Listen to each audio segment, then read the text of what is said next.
Fala galera, meu nome é Antônio Carlos, sou estudante de medicina da UFAR Arapiraca do sexto período e hoje eu vou falar sobre a parasitose intestinal, a balantidise, que é causada por um protozoário chamado Balantidium coli. Esse protozoário apresenta duas formas evolutivas em seu ciclo biológico, que é o trofozoíta e o cisto. O trofozoíta é a sua forma ativa, que causa os sintomas e que possui uma característica muito importante, que é a presença de cílios. Esses cílios dificultam sua eliminação nas fezes, uma vez que permitem que o trofozoíta nade contra os movimentos intestinais, enquanto os cistos não possuem moléculas de adesão, os cílios ou qualquer coisa do tipo e são eliminados facilmente pelas fezes. Essa parasitose intestinal não acomete só humanos, já encontraram esses protozoários em mais de 50 espécies. Seu local de habitação é principalmente o intestino grosso, porém outros órgãos podem ser acometidos também. Em relação à epidemiologia, a prevalência dessa doença é muito baixa, cerca de 1% na população mundial. Destaque-se que esses índices epidemiológicos são negligenciados, são escassos e por isso a doença é caracterizada como uma doença altamente negligenciada. Existem alguns fatores de risco, tanto extrínsecos, que não dependem do hospedeiro, quanto intrínsecos, que são dependentes do hospedeiro. Em relação aos extrínsecos, os contatos com suínos, falta de local adequado para descartar as fezes desses animais, condições climáticas dos países tropicais, uma vez que, dependendo da condição climática, a viabilidade do cisto no ambiente é maior, ele consegue ficar lá por mais tempo. Porém, essas características, esses fatores de riscos extrínsecos, não são suficientes para causar infecção. E aí entra os intrínsecos, que são imunidade e resistência, a habilidade do parasita de invadir e estabelecer a infecção no trato gastrointestinal da pessoa, do hospedeiro, as condições nutricionais também, a microbiota intestinal, infecções por outros agentes etiológicos que enfraquecem o sistema imunológico, a carga parasitária infectante, se for muito cisto se a pessoa tiver ingerido, tiver tido contato, alcoolismo, doenças crônicas e o sistema imunológico comprometido, como acontece em casos de pessoas que vivem com HIV ou com SIDA.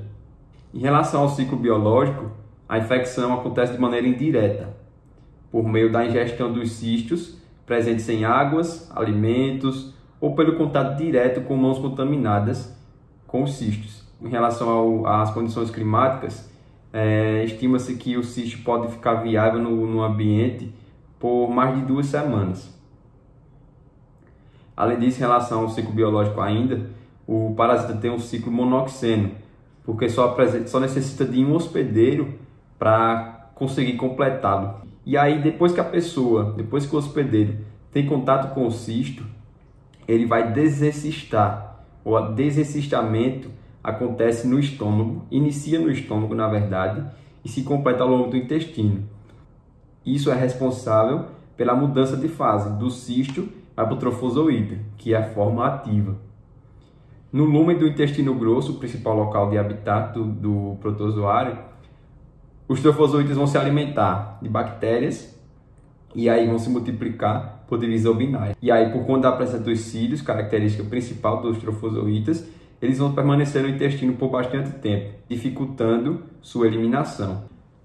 No entanto, nem todos os trofozoítas permanecem nessa forma. Alguns sofrem o processo de encistamento, que eles vão se transformar em cistos, tornar-se arredondado, perder os cílios, produzir uma parede cística ao seu redor, e pelo fato de eles não possuírem maneira de se locomover, vão ser eliminados nas fezes facilmente e vão propagar o ciclo de infecção. Algumas vezes os trofozoítas podem invadir a mucosa do intestino, chegar na corrente sanguínea, nos vasos linfáticos e invadirem outros órgãos. Já foram detectados no pulmão, nos olhos, nas vértebras, em diversos locais do corpo, porém são casos raros. Em relação às manifestações clínicas, elas variam de leves a graves e também são classificadas de acordo com o tipo de infecção, se é aguda, crônica ou assintomática. A assintomática acontece principalmente em crianças, não apresenta nenhum sintoma. A aguda, também chamada de forma disentérica, que que é caracterizada por 3 a 15 episódios de diarreia por dia, com fezes liquefeitas, com muco, com sangue. Em relação a outros sintomas, tem-se a perda de peso, que é por conta da diarreia, da desidratação, da desnutrição. Palidez e anemia também pode acontecer, resultantes da hemorragia. Em relação às infecções crônicas, tem-se que elas são caracterizadas por episódios de diarreia intermitente, sem sangue, diferentemente da aguda, alternando com episódios de constipação, cólicas e dor abdominal, que são secundárias à invasão da mucosa do intestino grosso pelo trofozoíta. Além disso, tenesmo também pode acontecer. Tenesmo é um espasmo doloroso do esfíncter anal ou vesical com desejo urgente de defecar ou urinar e com a eliminação de quantidades mínimas de urina ou fezes. E um ponto interessante em relação à infecção crônica é que ela pode variar de 4 a 26 anos nos adultos e de 1 a 4 anos nas crianças.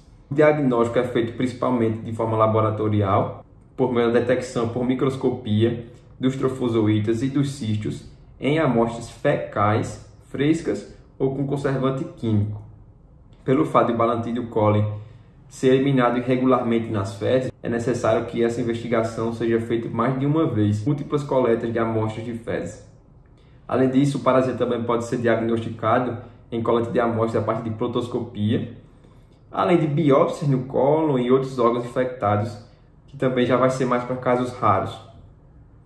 Além disso, em casos mais particulares, também casos raros, como a infecção no pulmão, nas vértebras, nos olhos, são necessários exames mais específicos para cada órgão, para cada tipo de tecido. Em relação ao tratamento, metronidazol é o principal. No entanto, na balantidíase aguda, a tetraciclina tem sido o fármaco de escolha para eliminar totalmente o protozoário. Em relação à profilaxia, por fim, as medidas indicadas para o controle da balantidíase são as mesmas para o controle de qualquer parasitose, destacando principalmente o saneamento básico. Lavagem cuidadosa de alimentos, de frutas, de verduras em água corrente. Pessoas que trabalham com animais, é muito importante utilizar EPI, que é um equipamento de proteção individual. Conscientizar a comunidade, promover mudança de comportamento, diminuindo o risco da infecção, consequentemente. E é isso. Muito obrigado pela atenção. Minha referência foi um TCC, um trabalho de conclusão de curso de Rayana, do curso de Biomedicina da Universidade Federal Fluminense, chamado Balantidíase em Humanos, uma revisão sistemática e meta-análise. Valeu!